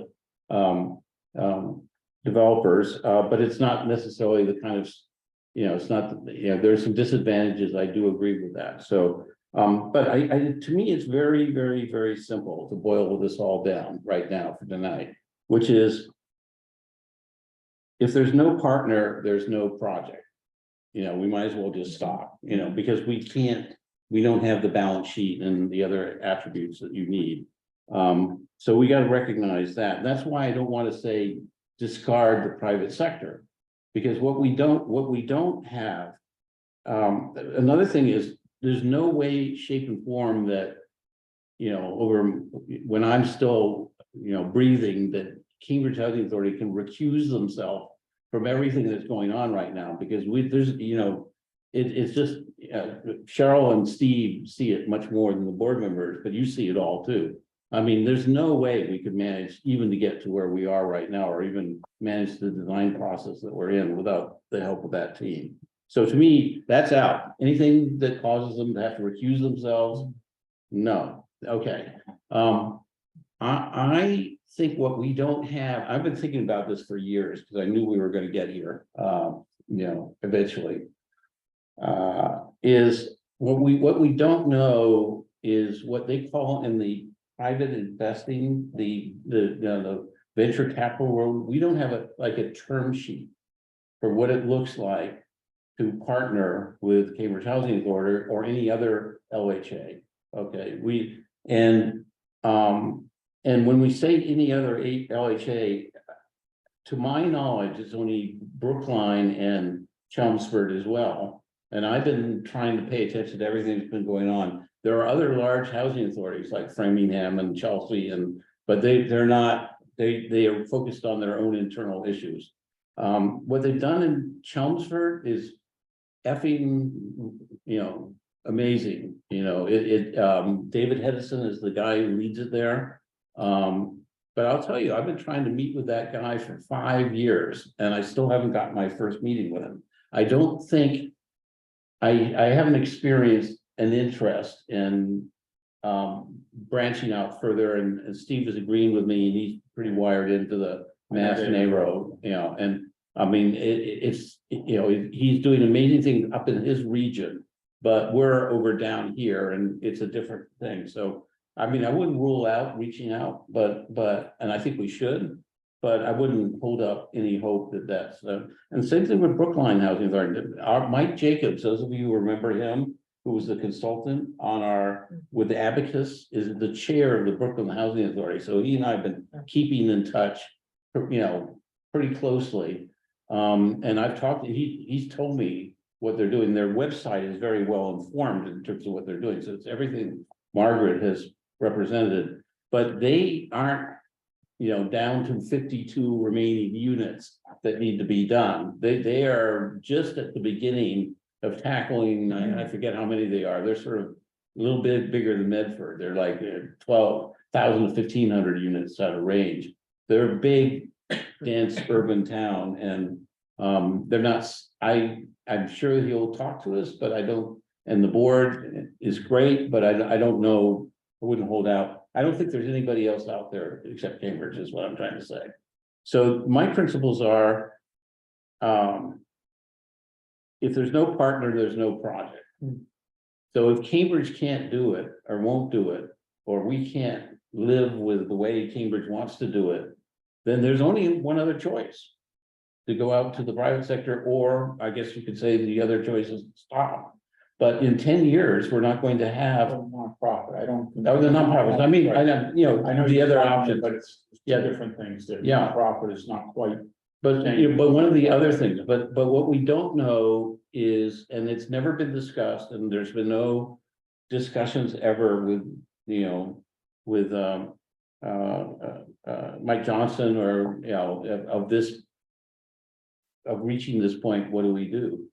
And what I would recommend is not discard, not in no way, shape, or form should we indicate that we're not interested in a Trinity or even B'nai B'rith or anything, to say we're right now, we're interested in both. We're interested in the best deal that we can get for the Cambridge, for the Needham Housing Authority. And that what the board would authorize the executive director and the chair and our consultant is to come up with a term sheet. And so this is a document where you do it in venture capital, and when you're thinking of investing into a new company, and before you hire your legal counsel and you create a 1,000-page partnership document, you come up with a 10-page term sheet that hits all the key elements, money, management, risk, et cetera, and you try to negotiate a term sheet, and then you bring that back to both boards. It's not just us, and say, is this something that we can live with or not? And that to me is, crystal clear that what we need to do coming out of this conversation without foreclosing the possibility of going to either the big guys on the private sector side or the nonprofit sector side, or even the mid-sized players of Metro West and B'nai B'rith. I'm not saying any, particularly the mid-sized one would be interested in us because if they are small, you have to get their timing just right, where they have a hole in their development schedule and we happen to drop right into it in the right time, but we don't know if that's there or not. And then bring it back to the board. I don't want to me, I wouldn't want to foreclose thinking about needing to put out an RFP for one of those other 4 categories of development partners. Because otherwise there's no way forward from there. So that's my thought. What do people think? What do people think about that? How do we develop a term sheet? Do I Google it and find out how do you write a term sheet? Well, you can Google and see I can send you what term sheets look like. You can Google and get it. I mean, I'll send you one from the last company that we invested in. It's just, it won't have any, it will just be illustrative of the kind of things that go in the term sheet. I'd be happy to do that. I've got a hard drive full of them here and I can send out a couple of them. Okay. But the answer to your question is you come out with, think of it as a 5 to 10 page, not more than 10 page document. And it's a table, a word table. And over here it says, who is operating the properties, after we do the Development. modernization of seabeds and cook or something.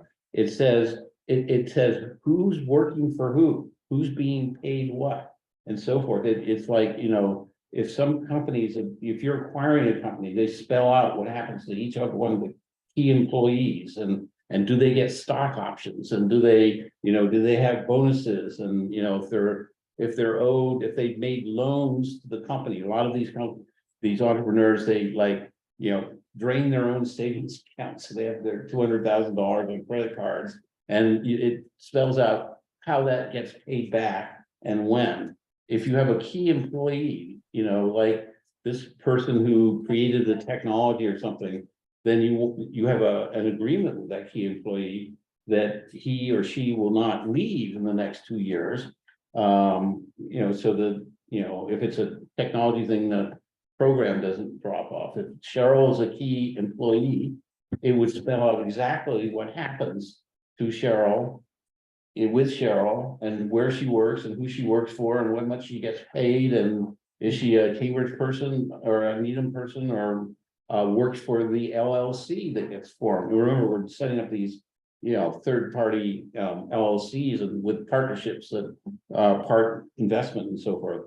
It'll spell all that out, all the key terms, then if the 2 parties can sign that term sheet and say, yep, these are the essence of the deal that I can live with, and the compromises that need to be made because we're coming at it from 2 different directions, then by then you've hired our outside counsel, which hopefully will authorize to go forward and look for again, and they already have it on board at Cambridge, and you turn it over to those people who are very experienced in these sorts of deals, and under the supervision of the executive director and the board on our side and likewise on their side, and they then turn that into 1,000 pages of documents. And when I say that, you guys don't know this, but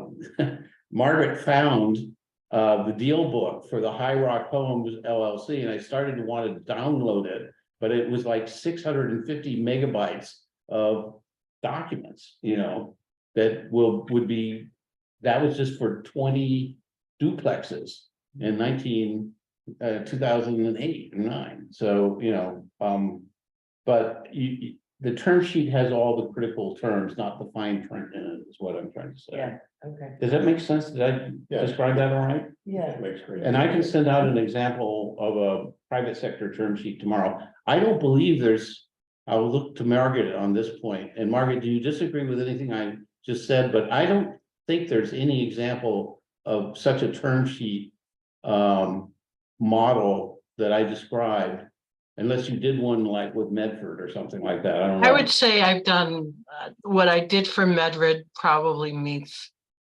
75% of a term sheet. Yeah, so we might even start with that is. And so I would take a crack at something. And it would be helpful to know, like if you guys, like I was taking notes while you were talking.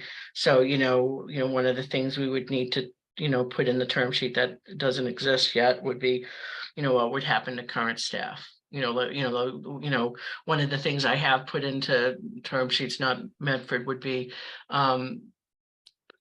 like one of the things that when I read some of the Chelsea material, Chelsea had a pension liability that resulted in, that they needed, or even Somerville had a pension liability that, you need to make sure that the Needham Housing Authority has a resource to continue to meet whatever its pension liability would be. And so that would be something that you guys would need to identify as something that then we would need to come up with a business term to factor in whatever the legacy costs might be. But I think probably within a 2 or 3 go round back and forth between parties, over a few weeks' time, we would be able to hash out a term sheet that I think could get us, would really spell out the deal and give you what you don't have right now. And I would agree is you don't have any, if you go down the intergovernmental route, you don't have a term sheet. I mean, that really would be the next step that we would, whether it's the term sheet or our scope of what the development services agreement would look like. It's that those are the kind of the 2 things, but it doesn't commit you to go down that path until you see what that term sheet looks like. And if it's not to your liking, guess what? You do what Reg says, which is you keep your options open and you explore the dark side. Well, it's not the dark. I don't want to. I was teasing. No, it's sometimes these things get cut and pasted out of context into social media, and I'd rather not do that. I think I really disagree with it. It is an absolute valid option, and it's our only option unless we want to stop and have these places, and yeah, I wrote down here. This is a term I haven't used for 15 or 20 years, but right now with our Linden Street property and our High Rock property in particular, we are 11 years into a 20-year death spiral. You just think about that plane going down like this, and it's going to hit the ground. I don't know if it's 20 years or 25 years, but they can't go on like this anymore. And we got to pull this is the board that's got to pull us out, and the management has got to pull this out of this death spiral, because it's inevitable otherwise. And we're a little bit further in the future, but we're still in a death spiral here in Seabeds and Cook as well. And to me, I think that's the way forward, is to authorize the executive staff and the chair to open up negotiations of a term sheet. By the way, one of the elements will be what happens to the Needham Housing Authority Board. What is their roles and responsibilities going forward? Just since nobody said it, I just thought You mean I might be out of a job? Exactly. Well, and About what to do. that is a concern that that needs to be written down. Well, if you need an authorization to do this, by all means, let's make a motion and do it. Yeah, So I would make a motion to authorize the executive director and the chair to enter into term sheet negotiations with the Cambridge Housing Authority and any other possible interested parties, which I don't think there are any, but I wouldn't foreclose it at this point. And while simultaneously keeping the option of partnering with one of the other private sector, non-private sector potential development apartments, keeping that option open. And that's my motion. I second that. So I think- I just have a question, so. So I mean, I guess the question is, in terms of, I mean, it seems like there's the first step of constructing. Sort of a term sheet of what the Needham Housing Authority Board would want. Cause I'm a little hesitant to say, oh yeah, just go off and start negotiating. When, I mean, why not let's put together a term sheet, or like what we would like to see in a term sheet and start with that. And then, That's what. We can create a structure and then make sure we get board in staff, input as to what the ideal term should be. From our point of view, yes, we can do that. If I understood correctly, that's what the motion was. The intent of the motion, yeah, I think Eleanor is just clarifying that, if I hear her correctly here. yeah, because it said something like enter into negotiations, but with Cambridge Housing Authority or somebody else, but I think we need to Yeah. get clear on what are our priorities first. But the thing is that it's not quite as independent, it's an iterative process, and so us just putting down some far wish list that's unconnected to anything isn't going to advance the process. There has to be an initial stake in the ground. This isn't anybody committing into anything, but you got to sort of do it as a staff function when you're doing the term sheet here. At least my experience there. So, but yeah, no, you can definitely look at the term sheet. We can have, and we'd have to meet as a board, obviously, but public meeting. Well, actually, no, we could actually meet in executive section if we're actually coming up with a term sheet. That is one of the 10 exceptions to the public meeting. So we could actually meet in executive session to discuss the terms that we would want. Now that I think of it here.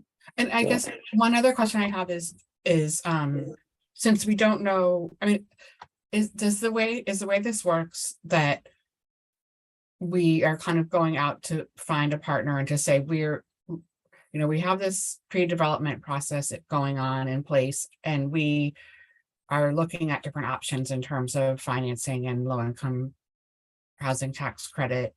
And so we're looking for a partner at this stage who will be with us from this point on to help us craft the financing arrangement. Or do we need to have some sense of what the financing arrangement might be so that we know what, amount of money is involved and things like that? So, I'm not sure I understand your question, so that's, Well, I guess my question is, so like, we don't, we know that we need to go out and get financing to do what we want to do. And we know Right. that we need to get a partner to do that with, because we don't have the balance sheet and other types of capacity.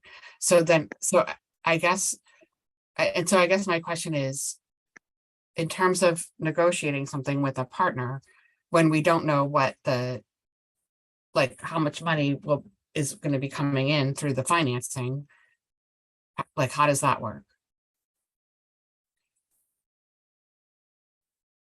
I think, I'm just not quite understanding.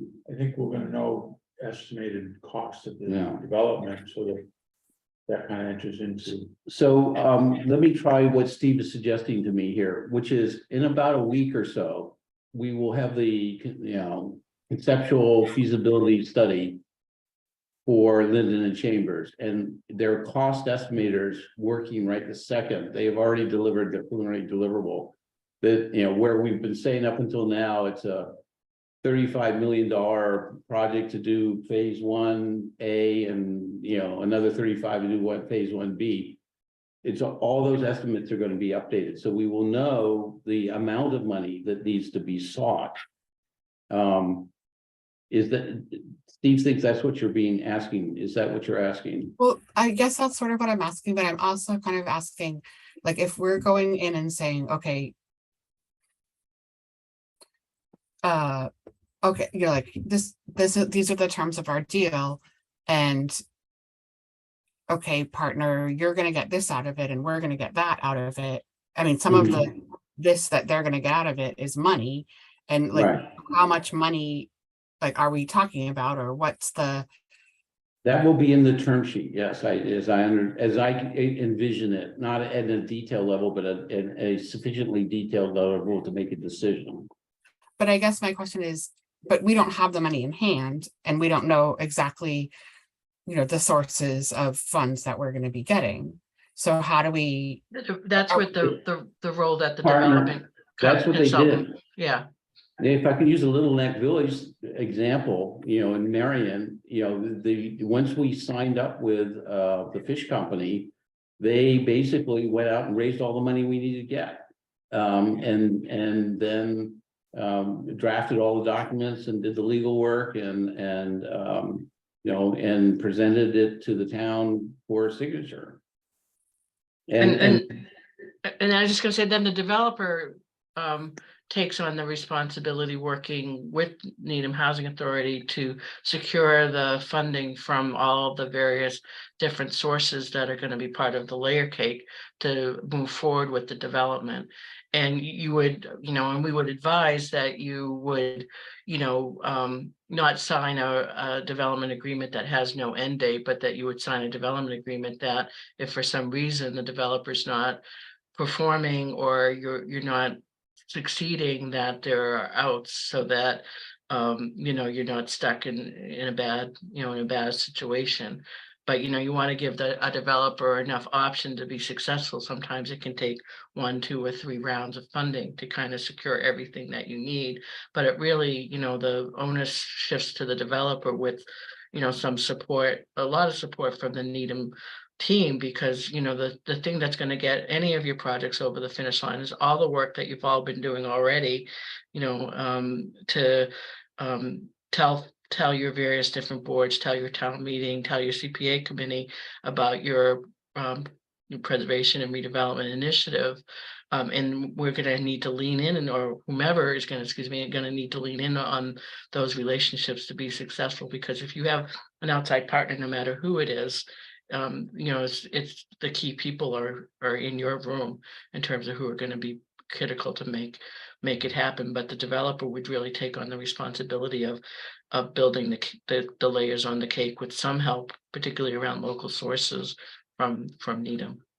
Well, and I would add to that, and then I want to come back to your earlier question, that the development partner isn't going to get involved with Needham unless they are convinced that the entire town is behind this, because we need to get zoning changes, which we haven't talked about tonight, and a bunch of other things. So we have to deliver the town support. We have to deliver another $4 or $5 million worth of CPA funding, so that there is a town component of that. And that will be spelled out in the term sheet as well. And in the develop, the expectation. Otherwise, they have other opportunities to do if it's gonna get blocked by town meeting. They don't want to waste any time on us whatsoever. So one of the things we did at Marion is, and I think I'm thinking of doing here, is we got a single letter of support that was signed by 22 department heads and select board members and the fire chief and the police chief and every other person we could think of that's important. And we included it in the RFP that we put out. And we got 3 proposals. We got 3 workable development agreement proposals here. So and the answer I want to change to you before is actually the way term sheets get, usually one of the parties takes the lead in putting out a term sheet that they think is fair to the other party. It doesn't really matter who begins first.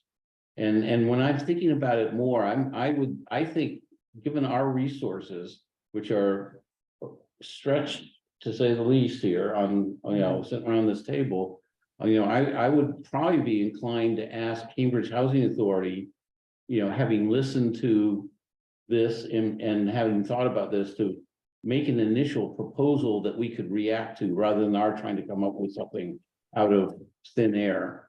I don't think we have the capacity, the bandwidth and the knowledge to do that. I'm sort of changing my answer I gave you 5 minutes ago here. So, it doesn't mean the board wouldn't be involved in every step of the way, but it's just it doesn't matter who creates the first draft, because if both parties want to do a deal, then you're going to try to make a proposal that's attractive, initial term sheet draft that's attractive to the other party. You're not gonna put in, obvious, non-starters that are just gonna kill the deal right off the bat.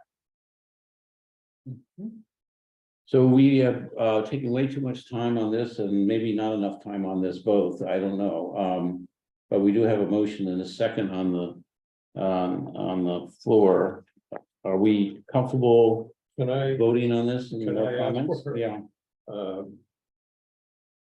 restating the motion again, as I understand the motion, it is to develop a fact sheet term sheet. or term sheet to then move forward. But the motion is to develop the term sheet. Right, Okay. it seems to be that staff thinks would be mutually acceptable to both parties. Recognizing that there's no deal on the term sheet Okay. until it goes to both boards and they look at it and say, yeah, I think we can live with this. All right, Yeah. I'm in favor. And is it a Okay. term sheet for Cambridge Housing Authority, or is it a term sheet for Cambridge Housing Authority and some other unknown? Right now, I think it's for sure Cambridge Housing Authority, but I think it behooves us to reach out to the other possibilities and just close them off, which I don't think would take very long to do. So Yeah, other housing authority potentials. Rich, is Yeah. that correct? I don't know of any others, and this is where Steve can really help us with his connections into Mass Narrow. I don't think anybody outside, any housing authority outside of Massachusetts would have any interest, I know of, but this is something we can explore. But we usually there's only one principal entity that you start negotiating a term sheet with here. So I'm just sorry, I'm a little confused there, Reg, because you were saying that we shouldn't foreclose the private developer. No, I'm talking about the other PHAs or LHAs, local housing. Right, no, I authorities. understand now that that's what you're talking about, but I'm a little confused because earlier in the meeting, when we were talking about, is this a choice between intergovernmental agreement versus RFP for private developers? Then you were saying we should consider both, but now we're saying this, we're gonna do a term sheet for private, another housing authority, the intergovernmental. So what I was trying to say is when I jumped in an hour ago and said both, is I don't think we should foreclose going down the road with a private sector entity or a non-big one of the big ones, at this point, but we are starting with this term sheet with the, so to me, it's a sequencing thing, but we're not ruling it out, because if in fact we discover that the Cambridge board and the Needham board you can't get that Venn diagram to then our only choice is to put an RFP out.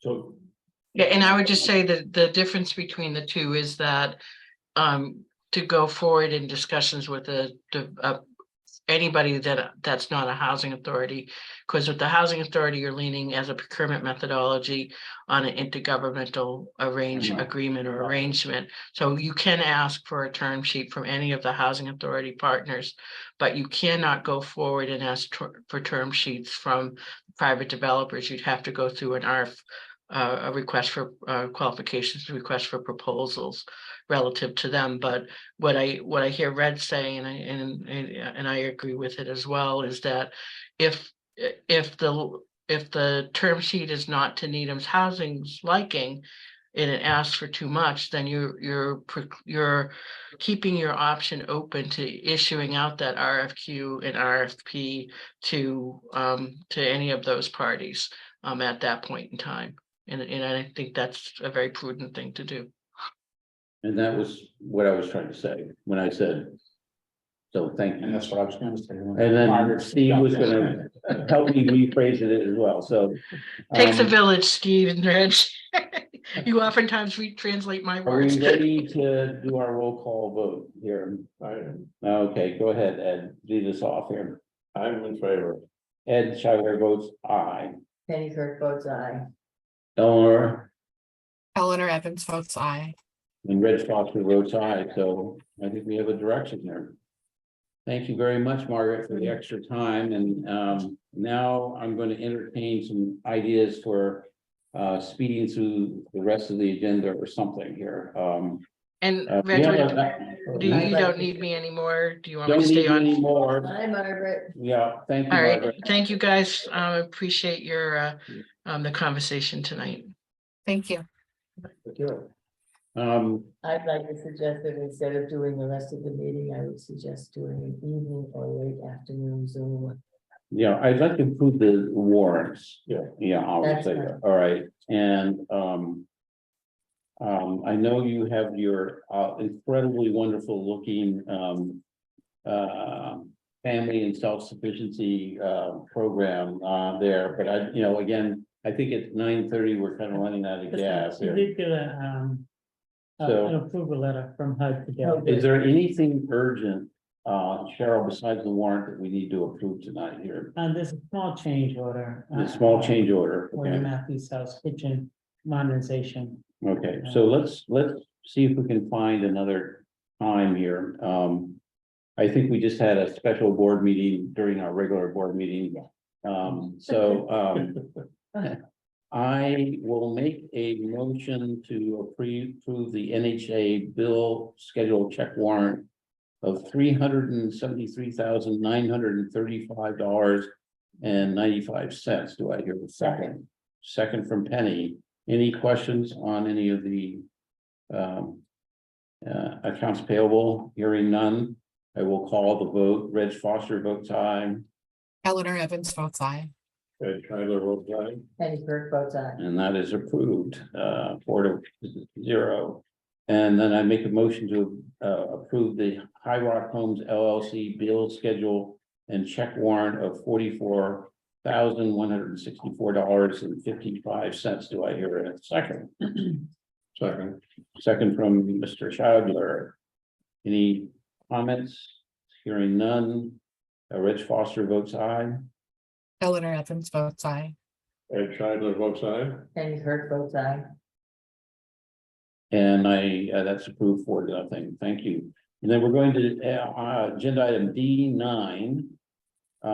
Which is any other issues and updates from the executive director, and there's a change order for 1280 Great Plains Avenue. What's the situation there? That's right. So, 14, 15. Sorry. yes, it's just a small change order.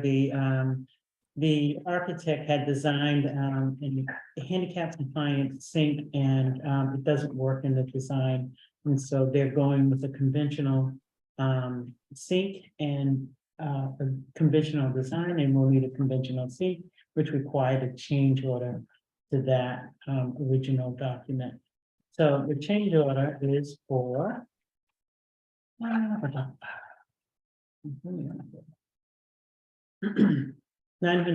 $952.40. So I make a motion that we approve this change order for $952.40. To what's the vendor? Oh, I'm sorry. The vendor is Northeast Construction. And do I hear a second? Second. Second from Penny. Any discussion? Call the roll. Reg Foster votes aye. Eleanor Evans votes aye. Ed Tyler votes aye. Penny Kirk votes aye. Great, and that passes 4-0. I'm just been scanning the agenda. There's actually one technical important one that I'd like to us to address tonight before we adjourn and pick another time, which is C, appointment of Cheryl Gosman as NHA Chief Procurement Officer. We've done this before, but and I brought handouts here, but under Chapter 30B, that came off of it here. Here's a stapled together one.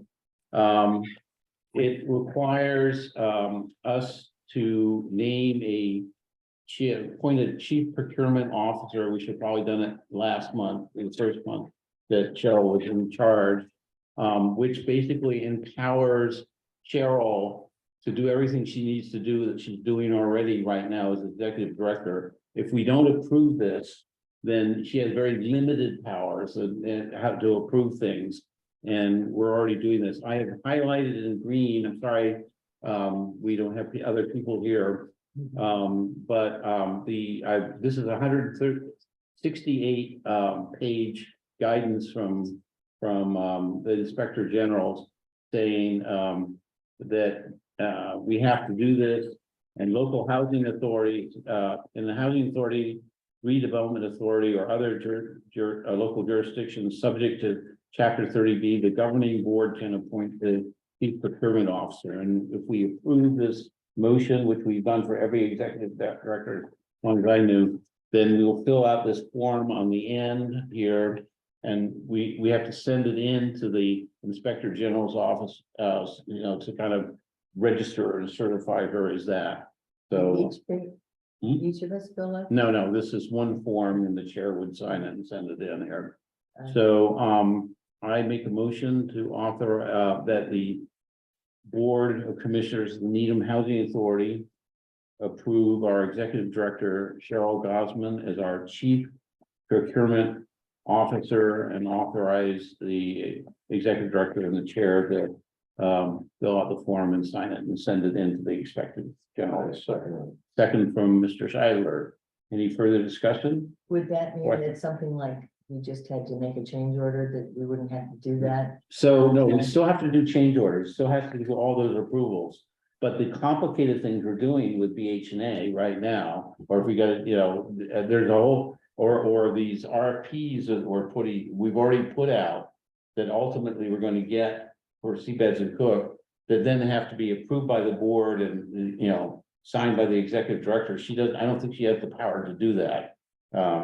And I can send you, if anybody's interested, I'll send you the whole manual here, but I'll send this out to you, Eleanor and Janice here, that just summarizes, the highlights of it here. Okay, vote. Reg Foster votes aye. Eleanor Evans votes aye. Ed Scheidler votes aye. Penny Cook votes aye. And that carries 4-0. Now, why don't we do a little email round robin for next time rather than doing it Okay. tonight, because we don't have Janice here anyway to help us out, and we need to get Janice's tech support problems fixed here. But I would think we would be seeking a board meeting sometime next week, maybe. A special board meeting to do the rest of this agenda here. So Plus the annual meeting. plus the annual meeting, of course, yeah. So. And I it just can't. have a- Yeah. Sorry, I just have a question about the open meeting law complaint. Do we have to respond to that within a certain amount of time? And if so, can we delegate that to? Thank you, Eleanor. Yes, we probably should address that tonight as well. We are actually on the 14th day after the complaint was filed. And so you're right, that is another agenda item that we need to do here. Oh, is this the last one? This is the Ross Tunnel. So the board needs to be notified and review the complaint. The complaint was submitted.